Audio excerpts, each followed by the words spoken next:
मैं शमशेर खान, सहाचार्य गणित, राजकीय कन्या महाविद्यालय चौम। आज है प्रमेय।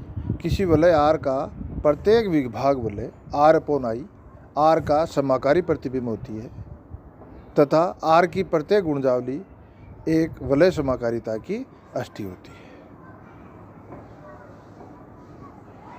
प्रमेय समझ में आया? किसी वलय आर का प्रत्येक विभाग वलय, तो सबसे पहले तो आपको विभाग वलय क्लियर होना चाहिए कि विभाग वलय क्या होता है, r/i। और r/i में i क्या होता है? कोई समुच्चय नहीं, r की कोई गुणजावली होना आवश्यक है। यदि i r की गुणजावली है तो r/i एक विभाग वलय होगा।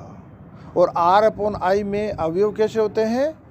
i + a, और जहाँ a क्या है कि r का कोई अवयव। तो सारे के सारे जितने भी अवयव हैं वो i + a, i + b, i + c के रूप में होंगे, जहाँ a, b, c जो मैं बोले हैं सारे r के अवयव हों। तो ये क्लियर होना चाहिए कि r/i विभाग वलय है, इसका मतलब i r की गुणजावली है। और r/i में सारे अवयव i + a, जहाँ a बिलोंग्स टू r है, के रूप में होंगे। दूसरा, r/i में शून्य अवयव क्या होता है? i + 0, या अपन सीधा लिख देते हैं i। r/i में तस्मक अवयव क्या होता है? i + e। e क्या है? गुणन संक्रिया का तस्मक। दूसरी जो संक्रिया है उसका तस्मक i + e या i + 1। ज़्यादातर किताबों में i + e लिख रखा है, इसलिए मैं i + e बोल रहा हूँ। बाकी एक्चुअल में क्या है? i + 1।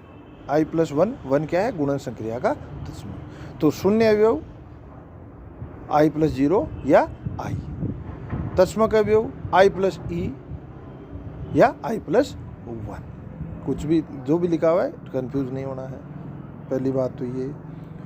दूसरा, समाकारी प्रतिबिंब। समाकारी प्रतिबिंब का मतलब क्या है कि r से r/i में यदि कोई प्रतिचित्रण है, कोई मैपिंग है, कोई फलन परिभाषित है, तो r/i के प्रत्येक अवयव का r में पूर्व प्रतिबिंब है, पूर्व प्रतिबिंब विद्यमान है। मतलब r से r में समाकारी प्रतिबिंब का मतलब यह है कि r से r में कोई समाकारिता हो। समाकारिता क्या होती है? एक तरह से मैपिंग होती है। तो r से r/i में कोई मैपिंग, कोई प्रतिचित्रण हो तो वो पहले तो वो समाकारिता होना चाहिए। दूसरा, वो आच्छादक होना चाहिए। आच्छादक का मतलब क्या है कि r/i में जो भी अवयव है वो r के किसी न किसी अवयव का प्रतिबिंब है, या r/i के प्रत्येक अवयव का r में पूर्व प्रतिबिंब विद्यमान है। ये क्लियर होना चाहिए कि समाकारी प्रतिबिंब का मतलब ये है कि r/i का प्रत्येक अवयव r के किसी न किसी अवयव का प्रतिबिंब है, या r/i के प्रत्येक अवयव का r में पूर्व प्रतिबिंब विद्यमान है। ठीक है, इसका आधा भाग तो समझ में आ गया होगा। इसमें तथा लगा के आगे लिखा है, r की प्रत्येक गुणजावली एक वलय समाकारिता की अष्टी होता है। समाकारिता की अष्टी आपने पढ़ी है। समाकारिता की अष्टी क्या होती है? एक समुच्चय होता है और उन अवयवों का समुच्चय जिनके साथ वो समाकारिता या फलन ऐप लगाएं। तो जैसे ऐप r से r में ऐप r से r' में एक समाकारिता है, तो r के उन अवयवों का समुच्चय जिनके साथ ऐप लगाते ही उसका मान r' का तस्मक अवयव आना चाहिए। जैसे अगर a, और समाकारिता की अष्टी को अपन क्या लिखते हैं? k से। तो यदि a बिलोंग्स टू k हो तो ऐप a = 0 डैश, ऐप a = 0 डैश, मतलब r का शून्य अवयव आना चाहिए। तो F A equal to 0 dash आना चाहिए। तो आर के उन सभी अवयवों का समुच्चय जो जिनका एफ प्रतिबिंब आर डैश का शून्य अवयव हो। इसका मतलब आर से आर अपॉन आई में एक समाकारिता हो तो समाकारिता की एसटी आर के उन अवयवों का समुच्चय होगा जो आर अपॉन आई के शून्य उन अवयवों का समुच्चय होगा जिनके साथ एफ लगाते ही आर अपॉन आई का शून्य अवयव आता हो। दोबारा बोलता हूँ, आर से आर में यदि कोई समाकारिता हो, एफ कोई समाकारिता हो, तो आर के उन सभी अवयवों का समुच्चय जिनके साथ एफ लगाते ही उनका एफ प्रतिबिंब आर अपॉन आई का शून्य अवयव आता हो। मतलब आर अपॉन आई का क्या आता हो? शून्य अवयव आता हो। अर्थात आर अपॉन आई का शून्य अवयव क्या है? उसका मान क्या आता हो? आई आता हो। उसका मान क्या आता हो? आई आता हो। नहीं समझ में आया? तो अपन इसे सोल्व प्रूव करते हैं। माना वलय आर की आई एक गुणजावली है। माना आर की आई एक गुणजावली है, अतः आर अपॉन आई एक विभाग वलय है। जो मैंने अभी पहले बताया ना कि आई गुणजावली है तो ही आर अपॉन आई एक विभाग वलय है, अतः आर अपॉन आई एक विभाग वलय है। अब अपने को आर से आर अपॉन आई पर एक अपने को प्रूव करना है कि आर अपॉन आई आर की का समाकारी प्रतिबिंब है। इसका मतलब आर और आर अपॉन आई के मध्य एक प्रतिचित्रण विद्यमान होना चाहिए जो कि एक समाकारिता होना चाहिए, साथ में वो आच्छादक भी होना चाहिए। तो अपन कह देते हैं कि आर अपॉन आई आर का समाकारी प्रतिबिंब है। इसके लिए अपन मान लेते हैं, माना एक प्रतिचित्रण निम्न प्रकार परिभाषित है। एक प्रतिचित्रण निम्न प्रकार परिभाषित है। फाई आर से R upon I such that phi A is equal to I plus A for all A belongs to R. माना A B belongs to R, तब I A plus B is equal to I माना I A B A comma B belongs to R, तब phi A plus B is equal to I plus A plus B is equal to, अपन विभाग वलय की परिभाषा काम में लें तो इसे अपन लिख सकते हैं आई plus A plus I plus B, और आई प्लस ए को अपन क्या लिख सकते हैं? फाई ए, और आई प्लस बी को फाई बी।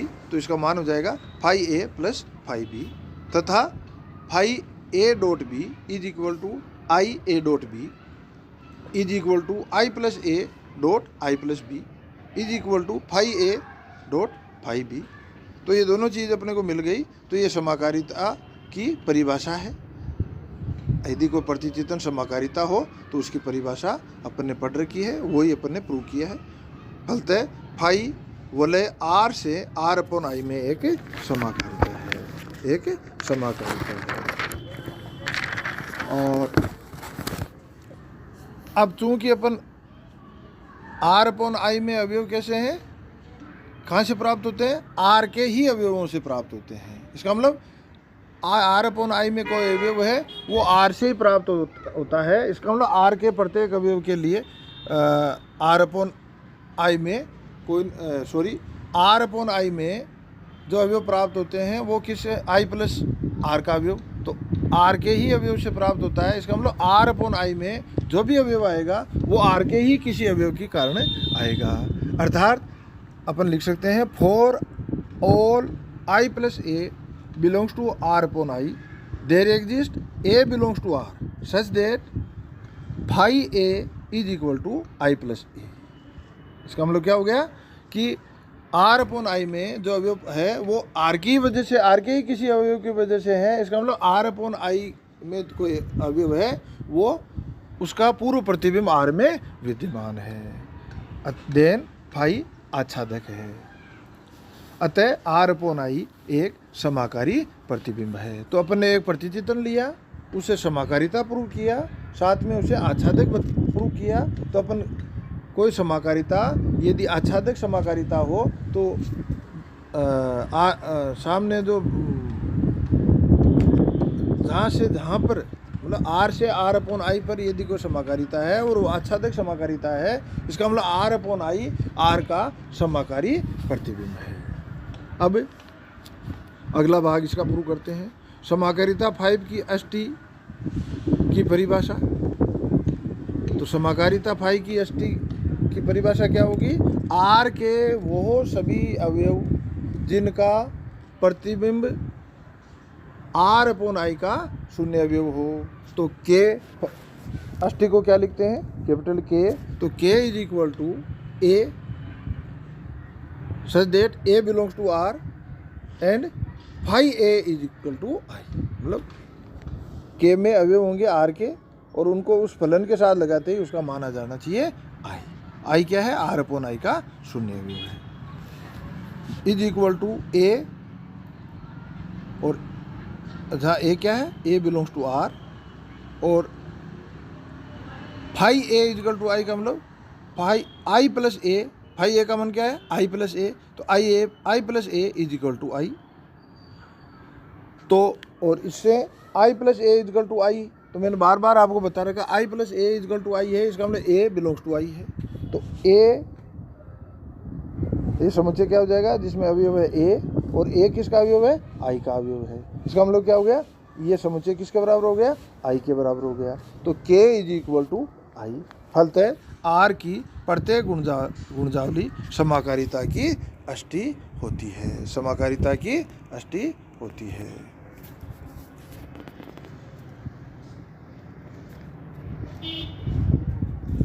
धन्यवाद।